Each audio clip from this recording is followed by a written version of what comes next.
I was talking to an HR director who was interested in working with me. And she said, oh, well, my the teams are very splintered because they're working remotely. And I said, yeah, no, the teams aren't splintered because they're working remotely. Teams are splintered because they're splintered. Welcome to the Oxygen Coaching Group 2023 Women in Business podcast series. We are so excited to highlight this year's Women in Business and all that they're doing for our community. Hope you enjoy the series. Hello, Oxygen community. All right. I am so excited to continue our Women in Business series with this beautiful woman that I am bringing to you today. I want to introduce you to Nancy Berger. And by the way, we're already laughing. I know. I wish that when I started the prep, when we do a podcast, as many of you know, I should just start recording as soon as we enter the podcast room, because we get such a great conversation before we even get in the room. And that's why I love to bring you the guests that I do, because if I didn't want to have an authentic conversation with these people, then they wouldn't be on my podcast. And I think it's going to be what we talk about today. So welcome to Nancy. Nancy and I have known each other for a little while now in just general rooms, and we have the opportunity to work together. And I think what she's bringing to women in business, being a female entrepreneur herself, having the ups and downs of raising a young woman who is now in the world and putting out being a female in business herself. It's all the challenges, it's all the things. And so I'm just going to bring her to this community and let you soak in all of her energy. So Nancy, welcome to the Oxygen Podcast. Thank you, Kat, for having me. We're already having fun. It's early on a Friday. I love it. I love it. All right. So tell my community a little bit about you, all the things that you think are necessary personally, professionally. What should they know about you before we get started today? About me, they should know that I have come to the work of helping people feel better in their skin as a speaker and a consultant and a coach, because I felt awful in my skin for decades.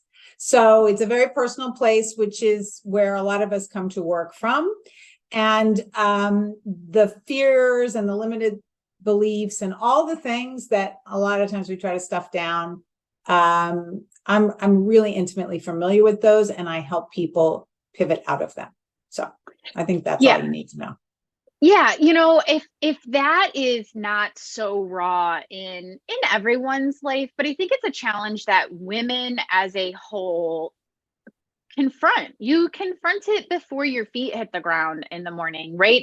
In every role that you play, are you going to be authentic in it? Are you going to hide it? I was having a conversation with an elderly neighbor that I have, and I made the comment, I was crying in the shower yesterday. And, in her generation, that wasn't something that she was allowed to show. And I think that we are that kind of middle generation where that's something you and I are talking to employers and employees about, being authentic and being brave enough to say, hey, we're doing it and we're showing you that it's okay to show up that way. And it makes you a better employer. It makes you a better employee. It makes you a better mom, better spouse, better all the things. Yes. And since we're kind of talking about, leadership and female leaders and in that space for a moment, if you're a female leader, and you can be a female leader at any level of hierarchy in an organization, once you are comfortable showing that side of you, it's counterintuitive for many of us, but when you get comfortable showing that side of you, you draw out that side of other people, and because they feel safe. It's not that you're going to sit around the water cooler whining. That's not at all what we're talking about. We're talking about sharing setbacks, sharing challenges, sharing how you navigated them. If you have a team under you, that makes a tremendous difference in that team's dynamic. But it's a little counterintuitive. Oh, well, I don't want to show weakness. It's not weakness, it's strength. So I think we have to shift our thinking around it a little bit, because a rising tide lifts all boats. If you, as a leader or just as a colleague and contributor, say to somebody, wow, I had this challenge and I want to know what you think about it. Or what are your thoughts about how I navigated that? And I'm seeing something sort of develop in the team dynamic that reminds me of that. How can we work together to change it? I mean, there's so many strong and powerful, impactful ways we can approach that in the workplace, let alone in our personal lives. But yeah, it's a common thread in what I see as companies who really take that next step in growth when they decide they want it. They've reached a level of success. They've figured out all the little tiny nitty gritty details that cause them to be successful. The next step is the emotional intelligence piece. The next step is that bonding part where sometimes they got to get right with their personal lives, and they've got to get right with, I can't be that hard ass that I want or that I was told was going to make me successful. I have to be okay with the people that I work with. And it is being authentic. It is kind of lowering your barriers and not carrying a false facade. Yeah, and meeting people where they are. I had the funniest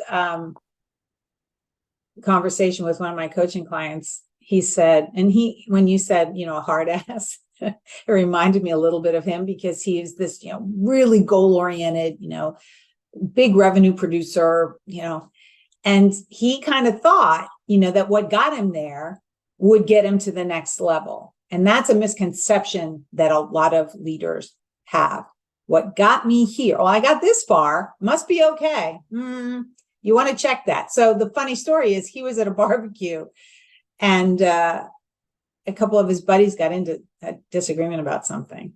And he kind of as he characterized it, he said, I used the Nancy way, which I thought was hilarious. And then he said, his buddy said to him, what happened to you? Who are you working with again? So we sometimes say, oh, well, that's my personal life, I don't bring it to work. You bring yourself to everything. Yeah. You may filter your comments a little differently. You may package things a little differently, but you're the same person. So if you are having difficulty in dynamics in the workplace, chances are some of those same, things are emerging in your personal interactions. And it's just awareness. We just sometimes don't have the awareness because we're living in our body and we don't think about it. So I have fun raising that awareness with people in a gentle and compassionate way. That's funny when I hear you say that. I had a gentleman say to me at a construction expo the other day, if I work with you, I feel like you're going to make me cry. I said, I probably am going to make you cry, but it'll be good. And he just looked at me, he goes, that makes me nervous. I was like, well, I promise we won't tell anybody. So, men, look, to your point, Kat, men and women are socialized differently, but we all are struggling with the same things, right? The same things. So one of the things that I know you do really well that I want to make sure that we give you an opportunity to speak to today is when you come into an organization and really point out the mix or lack thereof of women on their leadership team and what putting women on their leadership team can do for them. So talk to me a little bit about when you come into a company, what you're doing, and then what the differences are when women are introduced into a leadership team, what that looks like. Well, it can be a delicate balance. So, a lot of it is reading the room and understanding if that organization is there yet, if they're open to that conversation, if there's other fundamental work that has to be done first before we can have that conversation. So for the purposes of this talk right now, let's just assume we've done that work, right? They're open to it. They've realized that, fundamentally they have a foundation, but they need to have more diversity of thought, whatever it is. The way the conversation usually goes is, what is working well here? What would you like to amplify? What could use a redesign? And what could be kind of tossed altogether? And when we can have that conversation about the existing culture, communication flow, where the knots have developed, that usually organically leads us to a conversation about diversity of thought, what opinions are represented in that leadership team, and what they could use more of. And again, that generally organically leads us to a conversation about, are there female voices here? Female voices who don't aren't grateful just to be at the table, but belong at the table. Do you know what I mean? Yeah. So, and I'm not a DEI expert. I'm happy to refer to a DEI expert, but that level of conversation I can have with a executive leadership team. And it usually, when we've gotten that far, they're welcoming it. They're open to it. Yeah, I love that, because I think a lot of times what people hear us saying when we have this conversation is DEI, but what we're actually saying is it's a fresh perspective. Yeah. It's a different outlook on the room, and what you've got is a cross section of a very small sampling, and you just don't have an opinion that is well rounded, and it's limiting your growth. It's limiting what your next level can look like. And it's not really your fault. It's just what you're accustomed to. Right.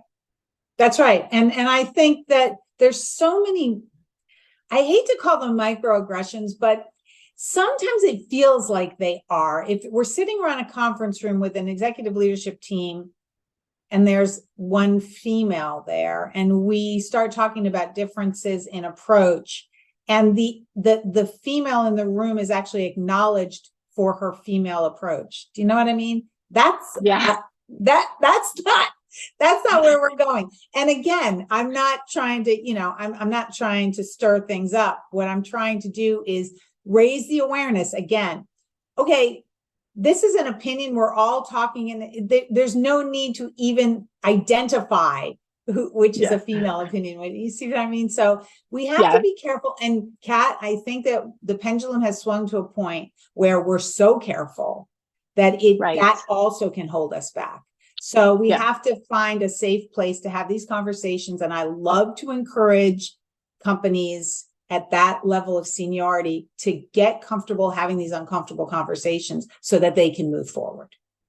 Yeah. And so I want to reinforce, if you're listening to this conversation, this is one of the reasons why Nancy and I wanted to do this portion of the podcast. It's actually why you get called into organizations. It's why I get called into organizations, because they know that perspective is lacking.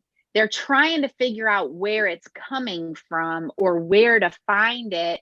And if you haven't found Nancy, if you haven't found me, that's a really great place to look. Yes, we're going to tell you how to get a hold of Nancy. You know how to get a hold of me, but start peeling back the layer, not, oh God, let's find a female to put at this table, but where are your blinders? Because a lot of times it's not uncommon for us to be called into a room that is predominantly a male industry, predominantly someplace where women don't sit or women aren't currently sitting. We're not a DEI conversation, but it just happens to be the cross section that you're looking at. And one of the first places in my experience and in yours, I know, is there happens to be no women sitting in this room. Yeah, like it's almost like in medicine, it's like a comorbidity. It's not like it's not necessarily the diagnosis, it's a comorbidity. So it's like where I start my work is what's working, what's not working. And that involves lots of times, sitting and doing 360s or, doing a climate survey for a company, trying to find out where things are working, where they're not working. Usually starts in communication, and that's where I do a lot of work. People don't know how to have difficult conversations. So this is a subsection of all of that. And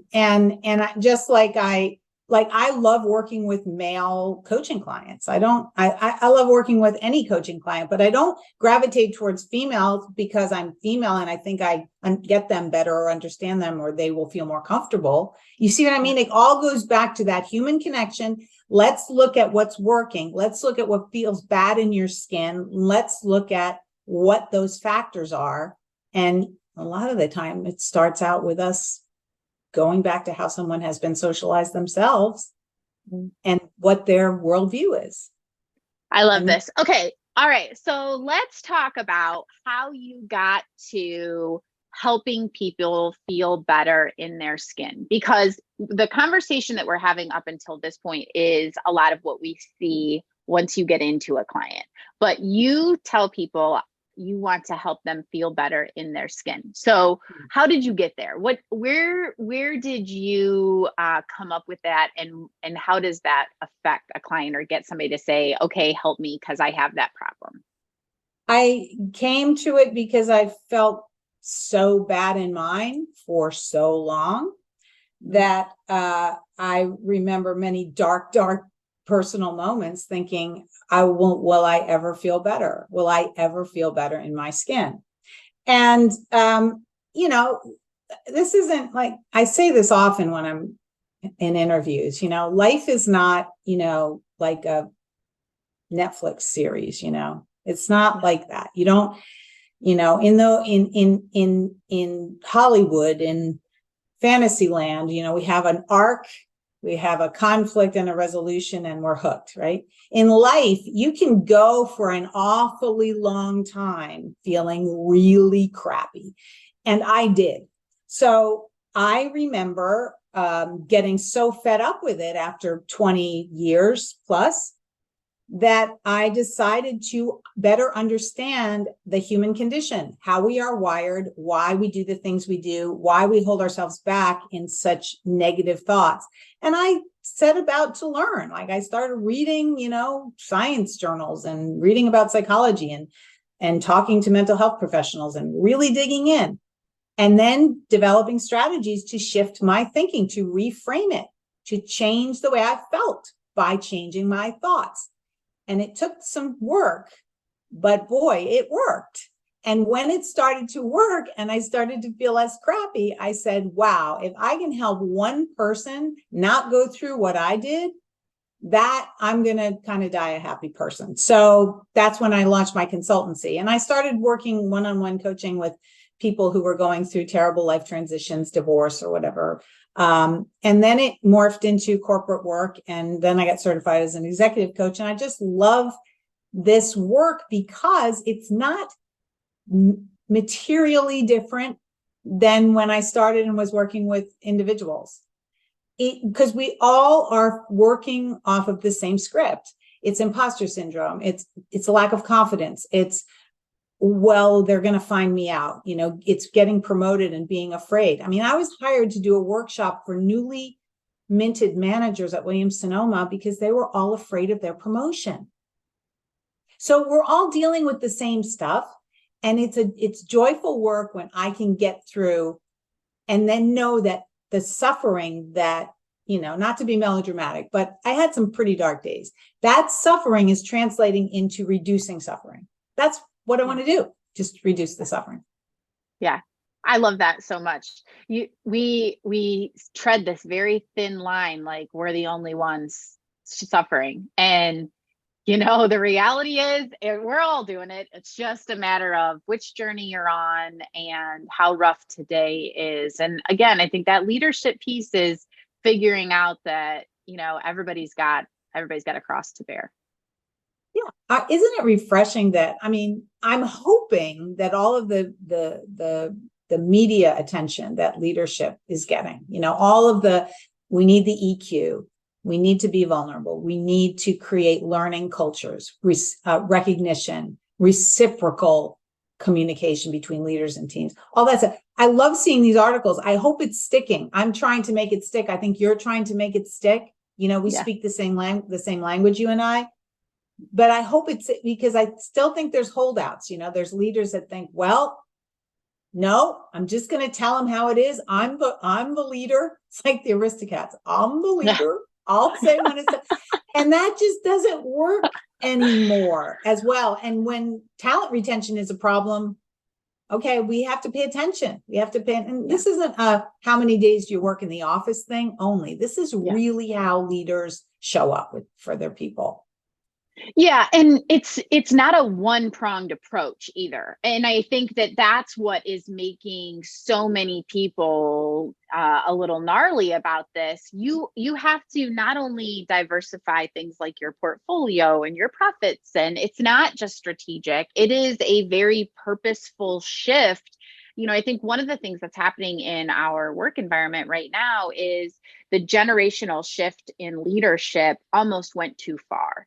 And now Yeah. you have people like us who are fortunate enough to be able to consult and go into companies and really be that bridge. But then, honestly, that bridge for me, and I know for you as well, has been in how we parent our daughters as well. How I parent my son, in the fact that, by the way, you no longer tolerate this, you no longer do these things. And my daughter is coming into, or she is, and working in a environment that she is a different type of leader, Yeah. not like you and I had exposure to. So not only are we working in it professionally, but we're raising the next version of leaders, both in our sons and our daughters. I love that you mentioned that, because so you and I are aligned on that. We each have son and daughter, right? I have a son and a daughter also. I actually have two of each. And my son, my oldest, I have socialized him to be aware of these issues, right? So it all starts at home plate, right? Everything starts at home. So, and this isn't I did such a great job. I made plenty of mistakes and they remind me all the time, but I did lay the foundation for him to his worldview on how women in the workplace, how it all works.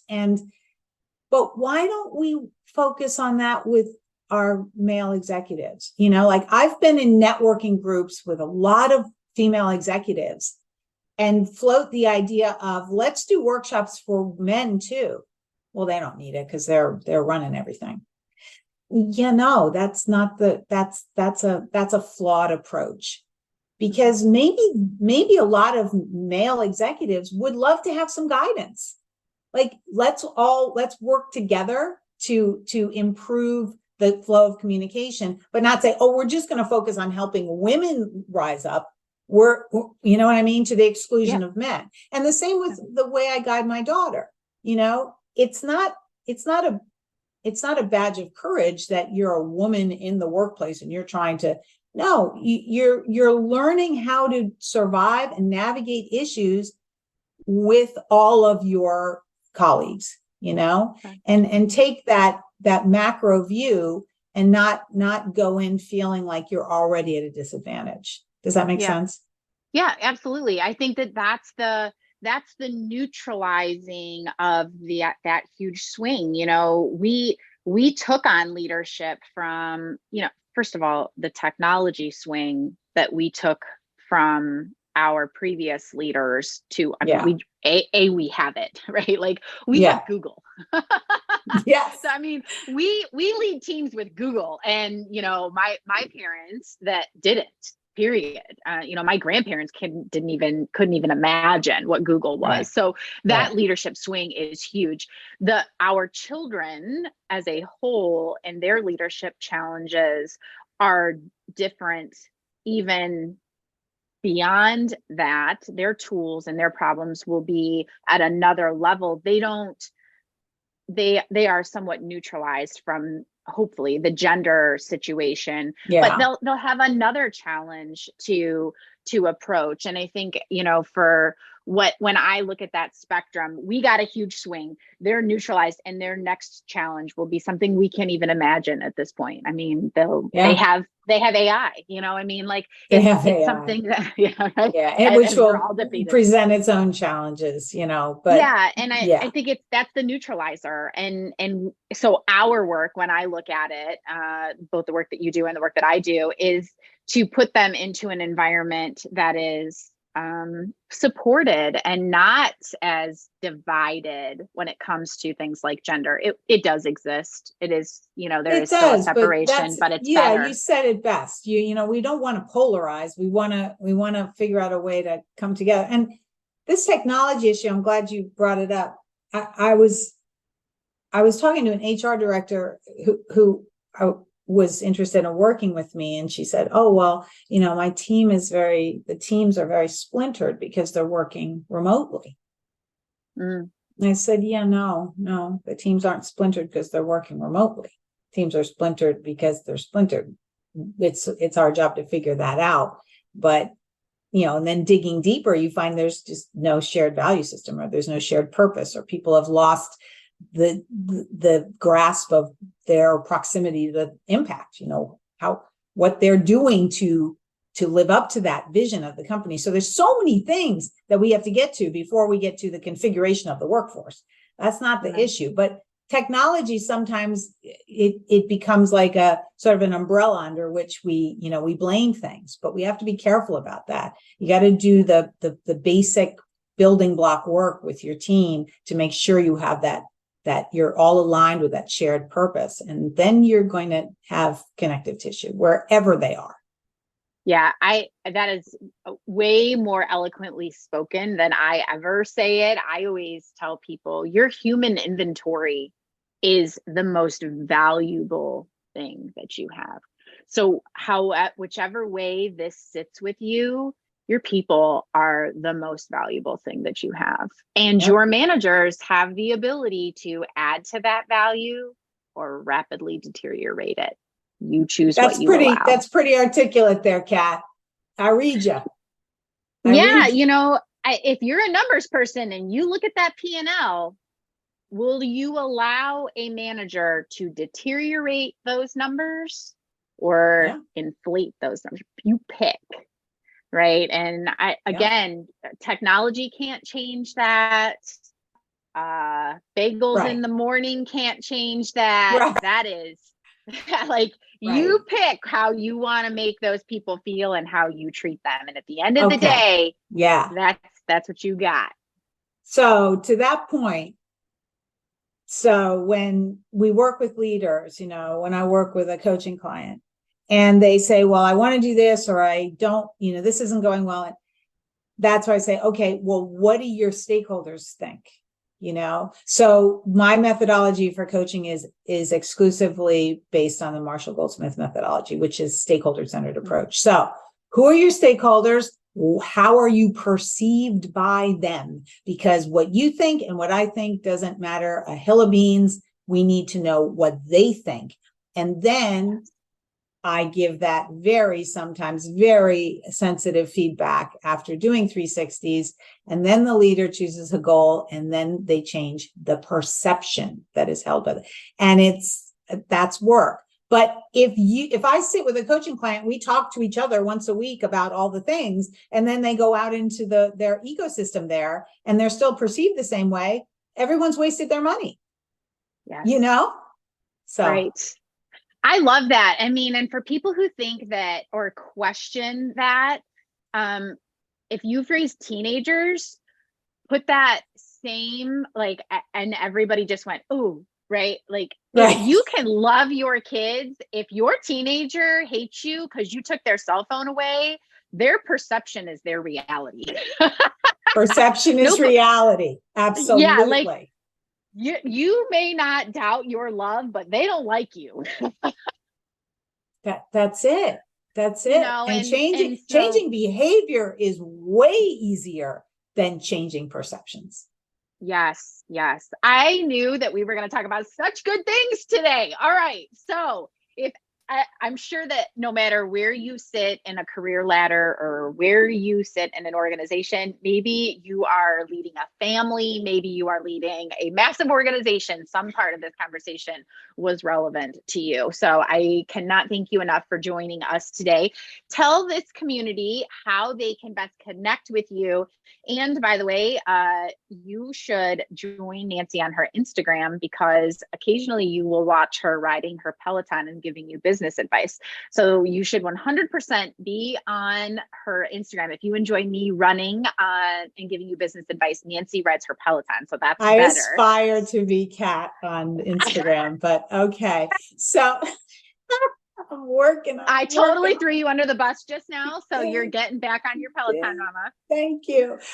Okay, thank you. I'm very easy to find. So nancyRberger.com is my website, and I'm on LinkedIn, and either of those places is the easiest way to find me. You can email me, I'll get right back to you. You can book a free discovery call on my website. So I'm easy to find. Thank you, Kat. Thanks for the discussion. It's always fun. We will make sure all that is in the show notes today. And I just would really encourage all of you to get on her newsletter, soak in her information, and let her be a part of any conversation that you need. So, all right, Nancy, thanks for being a part of our community. And we remind all of you to take just a little bit of time to breathe life in. We'll see y'all next time.